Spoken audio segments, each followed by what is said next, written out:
नमस्कार साथियों, अगर आप भी एक वरिष्ठ नागरिक हैं या फिर 60 प्लस की एज को क्रॉस करने वाले हैं तो आज की वीडियो आप सभी बुजुर्गों के लिए काफ़ी ज़्यादा फायदेमंद हो जाती है, क्योंकि इस वीडियो में हम आपको बताने वाले हैं आप सभी के अधिकारों के लिए सुप्रीम कोर्ट ने कौन सा एक्ट लाया हुआ है, यानी सुपर सीनियर सिटीजन एक्ट 2007। उसके बारे में पूरी जानकारी आपको मिलेगी और सेक्शन 23 आखिर आप लोग को किस तरह से आपकी मदद करता है उस बारे में भी आज आपको इस वीडियो में जानने को मिलेगा। तो चलिए बिना किसी देरी के अपने इस वीडियो को स्टार्ट करते हैं।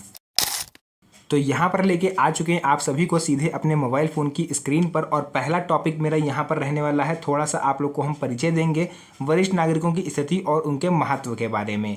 इसी के साथ साथ आपको हम बताएंगे कि किस एज वर्ग के लोग सीनियर सिटीजन माने जाते हैं। देखिए, भारत में वरिष्ठ नागरिकों की संख्या लगातार बढ़ रही है। जैसे जैसे उम्र बढ़ती है, बुजुर्गों को कई तरह की शारीरिक, मानसिक और सामाजिक चुनौतियों का सामना करना पड़ता है। परिवार और समाज में उनकी उपेक्षा, संपत्ति विवाद और देखभाल की कमी आम समस्याएं हैं। इसी को ध्यान में रखते हुए सरकार ने वरिष्ठ नागरिकों के अधिकारों की रक्षा के लिए maintenance and welfare of parents and senior citizen act 2007 यानी कि सीनियर सिटीजन एक्ट 2007 बनाया था। सरकार ने क्या, इसको सुप्रीम कोर्ट ने बनाया था 2007 में। तो इसके बारे में पूरी जानकारी आज आपको मिलेगी। साथ ही साथ आपको बता दें कि वरिष्ठ नागरिक कौन होता है। कई लोगों में ये मतभेद है कि 55 ईयर्स यानी 55 साल के लोग सीनियर सिटीजन होते हैं या 50 प्लस के होते हैं। तो उसके बारे में यहाँ पर क्लियर जानकारी आप लोग जान लीजिए कि भारत में पुरुषों के लिए 60 वर्ष और महिलाओं के लिए 58 वर्ष की उम्र पूरी करने के बाद उन्हें सीनियर सिटीजन माना जाता है। यह कानून सभी वरिष्ठ नागरिकों पर समान रूप से लागू होगा, चाहे वो किसी भी धर्म विशेष के क्यों ना हो, चाहे किसी भी जाति के क्यों ना हो, चाहे किसी भी वर्ग से क्यों ना हो, क्योंकि जो नियम है, कानून है, वो सभी के लिए बराबर होते हैं। कोई ऊंच नीच इसमें नहीं होती। थर्ड पॉइंट यहाँ पर आपको बताएंगे सीनियर सिटीजन एक्ट 2007 आखिर क्या है और इसके तहत आप लोग किस तरह की सुविधाएं आपको और लाभ मिल सकते हैं। ये कानून एक विशेष तरह के कानून होता है जो स्पेशली हमारे सीनियर सिटीजन्स के अधिकारों की और उनके कल्याणों की रक्षा के लिए बनाया गया है। इस कानून के तहत वरिष्ठ नागरिकों को अपने बच्चों या वारिसों से भरण पोषण पाने का पूरा अधिकार है। यदि कोई संतान, बहू, दामाद या अन्य वारिस अपने माता पिता या सास ससुर की देखभाल नहीं करता तो वरिष्ठ नागरिक चाहें तो कानूनी मदद ले सकते हैं और उस पर कंप्लेन कर सकते हैं। इसी के साथ साथ फोर्थ पॉइंट आप लोग देख सकते हो, समाज में बुजुर्गों की उपेक्षा और वृद्धाश्रमों की बढ़ती संख्याएं। आजकल वृद्धाश्रमों की संख्या तेजी से बढ़ रही है, लेकिन पहले ज़माने में क्या होता था, वृद्धाश्रम उन बुजुर्गों के लिए केवल बनाए जाते थे जिनका कोई सहारा नहीं होता, जिनके बच्चों की मृत्यु हो गई है, अब उनका कोई देखभाल नहीं करने वाला, या फिर उनके बच्चे बाहर रहते हैं, वो उनको दवाई से लेकर के अस्पताल तक, मतलब उनको काफ़ी ज़्यादा परेशानी होती है। तो ऐसे लोग पहले वृद्धाश्रम में रहते थे। लेकिन अब जैसे जैसे समय बीत रहा है, अब आप लोग देखोगे अब हर परिवार में लगभग बुजुर्गों को घर से निकाल कर वृद्धाश्रम भेज दिया जाता है, क्योंकि उनकी उपेक्षा होती है और उनको उनकी देखभाल नहीं करी जाती, उनको दवाई के पैसे नहीं दिए जाते, जिस वजह से या तो सीनियर सिटीजन्स खुद चले जाते हैं वृद्धाश्रम या फिर उनके बच्चे उन्हें ज़बरदस्ती वृद्धाश्रम में छोड़ जाते हैं। इसका बड़ा कारण है बुजुर्गों को अपने अधिकारों की जानकारी नहीं है और समाज में नैतिक पतन उनका हो रहा है। देखिए, होता क्या है कि बुजुर्गों को अपने अधिकारों के बारे में पता नहीं होता, जिस वजह से वे उसका समय रहते उसका सही से उपयोग नहीं कर पाते। अगर उन्हें इन सब नियमों के बारे में पता हो तो कोई भी उन्हें अपने घर से नहीं निकाल सकता, ना ही उन्हें संपत्ति पर उनकी कब्जा कर सकता है, ना ही उनकी संपत्ति पर कानूनी हक जता सकता है। पांचवा पॉइंट आपको बता दें, संपत्ति विवाद और बुजुर्गों के अधिकार। देखिए, अक्सर ऐसा देखा जाता है कि संतानें, विशेषकर बेटे और बहुएं, माता पिता की संपत्ति पर अपना अधिकार जमाने लगते हैं। ये संपत्ति माता पिता ने अपनी मेहनत से खरीदी है तो उसके असली हकदार वही लोग हुए जिनकी ये संपत्ति है, ना कि बेटा बहू, क्योंकि बेटा बहू, दामाद या उस संपत्ति पर किसी का कोई भी अधिकार नहीं होता जब तक माता पिता खुद ना दें। तो देखिए, मैंने रिसेंटली पिछली बार इस पर एक वीडियो बनाया था, उसमें मैंने आपको बताया था कि सेल्फ एक्वायर्ड यानी कि अर्जित संपत्ति और पैतृक संपत्ति में क्या डिफरेंस होता है।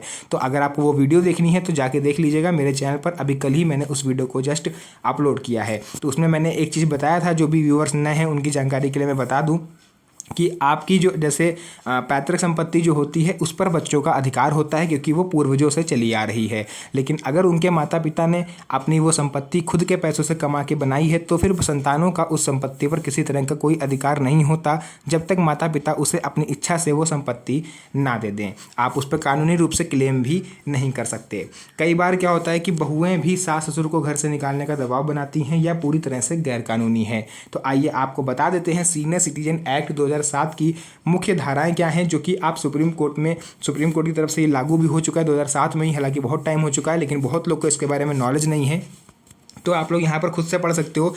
आपको स्क्रीन पर दिख रहा है सीनियर सिटीजन एक्ट 2007 की मुख्य धाराएं। देखिए सेक्शन 4 क्या कहता है। सेक्शन 4 ये कहता है, जो कि ये सभी धाराएं मैं आपको बता दूं सीनियर सिटीजन एक्ट 2007 के अंतर्गत आती हैं। इसी को सेक्शन वाइज बांटा गया है। सेक्शन 4 क्या कहता है कि वरिष्ठ नागरिक अपने बच्चों वारिसों से भरण पोषण की मांग कर सकते हैं, चाहे उनके बेटे हों चाहे उनके पोते हों, वो उनसे जो है वो भरण पोषण यानी कि मेंटेनेंस ले सकते हैं। सेक्शन 5 क्या कहता है, वरिष्ठ नागरिक आवेदन देकर भरण पोषण की मांग कर सकते हैं। सेक्शन 23 जो कि सभी के लिए इंपॉर्टेंट होता है और कभी ना कभी ये सभी सीनियर सिटीजन्स को यूज़ हो सकता है। देखिए यदि संपत्ति गिफ्ट या ट्रांसफ़र कर दी है और भरण पोषण नहीं मिला तो ट्रांसफ़र रद्द हो जाएगा। कई बार बच्चे क्या होते हैं कि आपकी देखभाल ज़्यादा करने लगते हैं, तो आप ये सोचते हो कि क्यों ना अभी संपत्ति इसके नाम कर दी जाए, एंड जैसे ही आपने संपत्ति उस बच्चे के नाम करी, उसने अपने असली रंग दिखाना शुरू कर दिए और वो आपकी देखभाल करना बंद कर सकता है। तो ऐसे में आप चाहो तो आपके पास ये पूरा अधिकार है, कानूनी रूप से अधिकार है कि आप अपनी संपत्ति उस बच्चे से वापस ले सकते हो। कैसे ले सकते हो, ये सेक्शन 3 आपको सेक्शन 23 आपको वापस दिलाएगा। आखिर ये सेक्शन 23 होता क्या है, इसके बारे में एक सारांश लिखा हुआ है, आप लोग इसको पढ़ लीजिए। यदि कोई वरिष्ठ नागरिक अपनी संपत्ति गिफ्ट डीड मीन्स होता है कि आपने अपने बच्चे को, अपने पोते को किसी ओकेज़न पर, किसी कार्यक्रम पर गिफ्ट में दे दी या उसके नाम पर ट्रांसफ़र कर दी, ठीक है, या फिर अन्य किसी माध्यम से अपने बेटे, बेटी, बहू, दामाद या किसी अन्य को आप ट्रांसफ़र करते हो, तो इस शर्त पर कि वे उनकी देखभाल करेंगे और बाद में वे देखभाल नहीं करते तो वह ट्रांसफ़र जो है वो शून्य हो जाएगा, यानी कि वो वापस से आप अपने नाम कर पाओगे। इसके लिए वरिष्ठ नागरिक संपत्ति वापस लेने के लिए आवेदन कर सकते हैं। उसके बाद आपको बता दें 2025 का सुप्रीम कोर्ट का जजमेंट क्या आया था, केस स्टडी जो थोड़ी बहुत मैंने करी है वो मैं आपको बता देता हूँ कि एक माँ ने अपने बेटे को गिफ्ट डीड के माध्यम से संपत्ति ट्रांसफ़र करने की कोशिश करी थी और ट्रांसफ़र भी कर दी थी कि इस शर्त पर कि उसका बेटा उसकी देखभाल करेगा। लेकिन आपको पता है जैसे ही संपत्ति जो बेटे के नाम हुई तो बेटे ने क्या करा, माँ की देखभाल करना बंद कर दिया, उनकी ज़रूरतें पूरी करना बंद कर दिया, उन्हें अस्पताल का खर्चा नहीं देते थे, उनके लिए दवाइयाँ नहीं ला के देते थे, उनसे घर का काम कराते थे और उनकी उपेक्षा करते थे। तो इसी को लेकर देखिए माँ ने क्या करा, माँ पहले सिविल कोर्ट गई, वहाँ पर उसकी सुनवाई नहीं हुई, फिर माँ हाई कोर्ट गई, वहाँ पर भी सुनवाई नहीं हुई, या हुई भी तो उन्होंने उनके पक्ष में आदेश नहीं दिया। अंत में वो सुप्रीम कोर्ट में अपना केस लेकर के गई। अब सुप्रीम कोर्ट ने क्या करा, उन्होंने हाई कोर्ट के आदेश को पलटते हुए कहा कि सेक्शन 23 यानी सेक्शन 23 के अंतर्गत यदि शर्तों का पालन नहीं हुआ तो गिफ्ट डीड या रद्द, जो आपने गिफ्ट डीड दी है वो रद्द मानी जाएगी और संपत्ति जो है वो माँ को वापस मिलेगी, एंड उसके बाद वो संपत्ति उस माँ के नाम वापस से रजिस्टर्ड कर दी गई। तो ये केस हुआ था। इसके साथ साथ आपको बता दें गिफ्ट डीड में शर्तें और उनके कानूनी महत्व। देखिए गिफ्ट डीड में किस तरह की शर्तें होती हैं और उनका कानूनी महत्व क्या होता है। तो गिफ्ट डीड में स्पष्ट लिखा गया था कि जो बेटा है वो माँ की मृत्यु तक उनकी देखभाल करेगा, भोजन, वस्त्र, चिकित्सा आदि। लेकिन बेटे ने क्या करा, इन शर्तों का पालन नहीं करा, तो गिफ्ट डीड क्या हुई, वो स्वतः कैंसिल हो गई। यह प्रावधान सीनियर सिटीजन एक्ट 2007 के सेक्शन 23 में आपको स्पष्ट रूप से देखने को मिल जाएंगे। इसी के साथ साथ वरिष्ठ नागरिकों का कानूनी अधिकार क्या क्या होते हैं वो भी आपको बता दें। अपनी संपत्ति पर पूर्ण अधिकार जब तक वे जीवित हैं, भरण पोषण पाने का अधिकार, खाना, कपड़ा, दवा, आवास आदि। यदि संतान या वारिस देखभाल नहीं कर रहे हैं तो संपत्ति वापस लेने का भी अधिकार रहेगा। किसी भी प्रकार की उपेक्षा, दुर्व्यवहार या उत्पीड़न के खिलाफ वे लोग शिकायत करने का भी पूरा अधिकार रखते हैं। इसी को देखते हुए देखिए वरिष्ठ नागरिकों के लिए कानूनी उपलब्ध जो उपाय हैं वो भी आपको बता देते हैं। आप भरण पोषण के लिए ट्रिब्यूनल में शिकायत कर सकते हो। वरिष्ठ नागरिक जिला स्तर पर बने ट्रिब्यूनल यानी कि एक तरह की समिति होती है जिसमें आप आवेदन कर सकते हो। संपत्ति वापसी सेक्शन 23 के तहत यदि गिफ्ट डीड या ट्रांसफ़र की गई शर्तें पूरी नहीं हुई हैं तो संपत्ति आप वापस लेने के लिए इसमें आवेदन कर सकते हो। पुलिस सहायता, उत्पीड़न या दुर्व्यवहार की स्थिति में आप पुलिस में शिकायत दर्ज कर सकते हो, वहाँ पर आपको पूरा जो आपका जो फ़ायदा है वो आपको मिलेगा।